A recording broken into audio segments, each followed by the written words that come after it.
il faut que je vous raconte une rencontre. Une rencontre qui peut sembler étrange. C'est Jeanne, 80 ans, qui vient me voir en consultation et qui me dit « mais il ne se passe rien, je me sens en pleine santé, je n'ai jamais été aussi heureuse et donc je viens vous voir pour un bilan de santé parce que j'ai peur que ça soit le calme avant la tempête. » Vous allez me dire, il invente, c'est un cas exceptionnel. Pas du tout. C'est assez fréquent que des personnes arrivent à un âge considéré quand même honorable et qui finalement n'ont pas eu de vrais soucis de santé et ont trouvé une espèce de sérénité, d'équilibre, de désir de vivre et de continuer à vivre. Et pour essayer d'inscrire cela dans notre histoire et de nous projeter dans les perspectives que cela ouvre, je vous propose de regarder la pyramide des âges, et j'ai choisi celle de 2004, non pas parce que c'est passé, mais parce que la découpe de cette pyramide est très pédagogique. Vous avez à côté du chiffre 1 un petit décrochage qui concerne aussi bien les femmes à droite et les hommes à gauche. C'est la période de la guerre de 14. Vous voyez la natalité qui diminue. Et après cette guerre, la natalité reprend sur le même rythme qu'avant-guerre. Un peu comme si les gens reprenaient la vie, mais l'enthousiasme n'était pas encore forcément là. Puis, en regard du chiffre 2, vous avez une diminution de la natalité qui se fait progressivement à partir du début des années 30. Il s'agit tout simplement des conséquences de la crise économique du krach de 29, crise économique des années 30, et aussi du montée des totalitarismes avec l'inquiétude sur l'avenir. La natalité diminue. Les personnes âgées d'aujourd'hui qui sont dans les résidences pour personnes âgées et EHPAD, ce sont des enfants des années 30. Et vous voyez qu'en fait, on a l'impression qu'ils sont nombreux, mais ils appartiennent à une génération peu nombreuse. Ils ont simplement vécu longtemps. Puis, vous voyez, au regard du chiffre 4, un accident démographique incroyable. En 1945, il y a une explosion des naissances. Et cet accident démographique est remarquable parce que d'abord, il n'avait jamais pu être constaté auparavant et probablement qu'il ne reviendra plus jamais. On estime que 20 à 30% de ces enfants n'étaient pas forcément voulus. On était avant l'ère de la contraception, de la régulation des naissances. Et cet accident démographique avec cette surnatalité a aussi une caractéristique particulière dans notre pays, c'est que, au contraire, par exemple, des États-Unis où la natalité rechute après 1956, en France, cette surnatalité continue pendant 30 ans, jusqu'en 1974. 74, choc pétrolier, diminution de la croissance du produit intérieur brut, doute sur l'avenir, nouveau modèle de société dont nous ne sommes pas complètement encore sortis et qui va être associé à une diminution de la natalité. Si l'on projette cette pyramide des âges dans l'avenir, on se rend compte que cette génération de 30 ans en surnatalité va occuper le haut de la pyramide bientôt, faisant une pyramide avec la tête en bas. On estime que dans 2030 à peu près, il y aura 30 à 35% de la population qui aura plus de 60 ans, qui sera au-delà de l'âge du travail.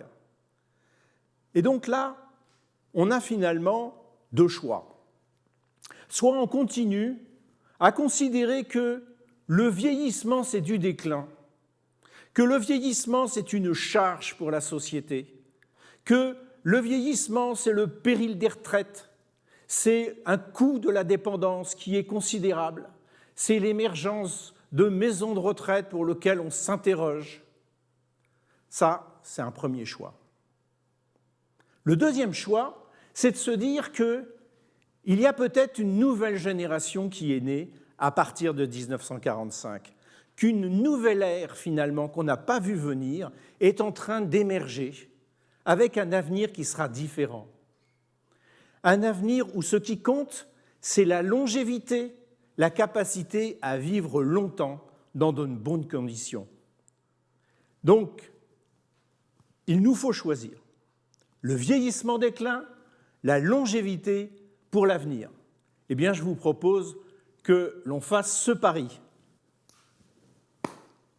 La longévité à gagner. Fabuleux. Ce n'est pas étonnant. La longévité à gagner. Mais quels sont les arguments pour être aussi enthousiaste? J'aimerais peut-être redonner le contour de quelques réalités qui peuvent nous échapper. Il n'y a que 17% des gens de plus de 80 ans qui sont dépendants.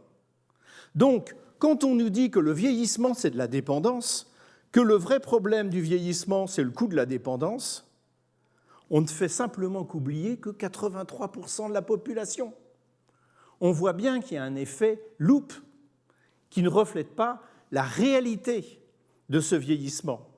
La dépendance ne dure que 18 mois. Les personnes quittent l'âge du travail, quittent le travail salarié, habituel, temps plein, entre 50 et 60 ans. Avec, en France, une particularité par rapport aux autres pays européens, c'est que c'est plutôt vers 55 ans que 60 ans que les personnes changent de style de vie et arrêtent de travailler. Quelquefois contre leur volonté et pour des petits jobs à temps partiel, mais il y a une diminution à 55 ans. Et donc, il nous est offert une trentaine d'années autonomes après l'âge du travail.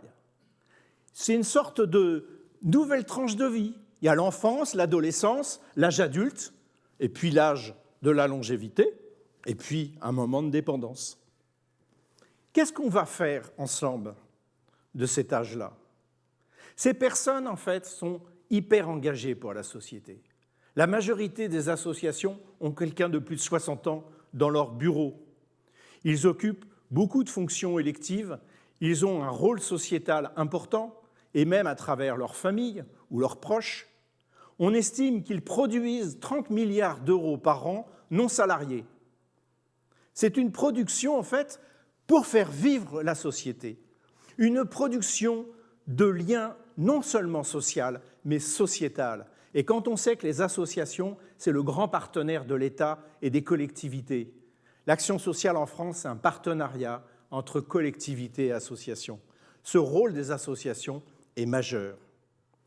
Autre changement, c'est que la génération d'avant-guerre était une génération plutôt de l'obéissance, de l'héritage culturel. La génération d'après-guerre, c'est simple. Celui qui est né en 1948, il avait 20 ans en 1968.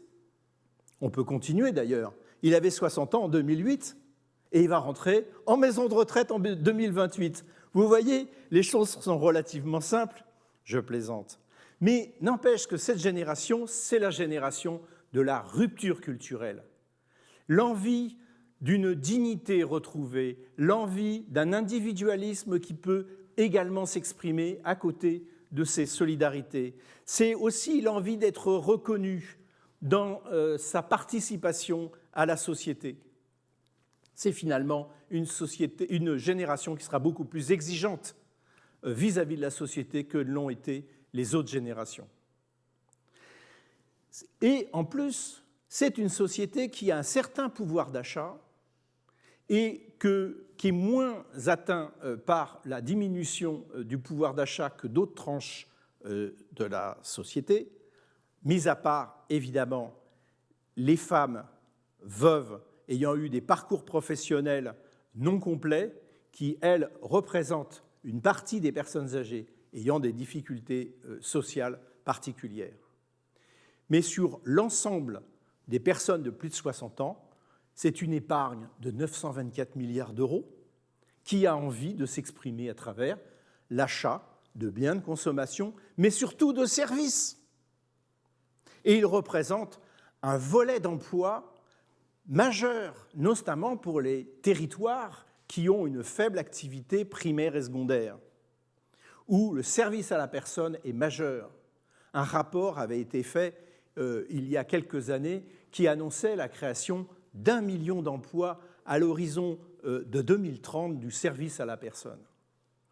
Et donc, c'est une tranche de la société, une partie de la société qui est particulièrement active et qui peut être un lien important dans les territoires.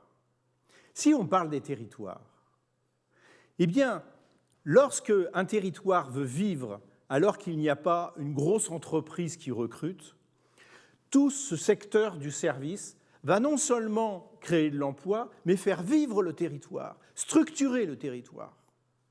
Et on va avoir une véritable vie résidentielle à côté d'une économie résidentielle qui va être producteur non seulement de liens sociaux et de sens, mais également de capacité à investir pour la collectivité. Je voudrais même aller plus loin. Imaginez qu'un territoire pense le transport commun et solidaire à travers le prisme de 30% de la population qui sont les personnes âgées. Il va mettre en œuvre un transport qui va être respectueux de personnes fragiles, de personnes à risque de chuter, de personnes pour lesquelles la relation interhumaine va être importante pour que ce transport se passe dans de bonnes conditions, soit adapté à la personne. Si on adapte un transport aussi commun aux plus fragiles, parce qu'ils sont âgés, on l'adapte aux personnes en situation de handicap, on l'adapte aux personnes qui ont une précarité sociale. Finalement, adapter les services communs d'un territoire aux plus âgés, eh bien, c'est l'adapter aux plus fragiles. Et finalement, c'est l'adapter pour tous. Et là, on voit que, au lieu d'avoir une politique de la charge lourde des personnes âgées qui représentent un risque, on passe à une société qui se veut solidaire de ces personnes et qui sera à l'écoute de leur vulnérabilité. C'est aussi être à l'écoute des autres vulnérabilités. On est tout simplement en train de fonder une société inclusive, une société pour tous, où pour appartenir à cette société, il ne s'agit pas d'être performant, il s'agit tout simplement d'être citoyen. Donc la longévité, c'est une chance pour la personne au lieu du vieillissement déclin. Et c'est quelque chose qui nous est offert. Mais c'est aussi, la longévité, une chance pour tous, car c'est une invitation formidable, un levier à une société plus inclusive. Oui, la longévité est une chance pour tous.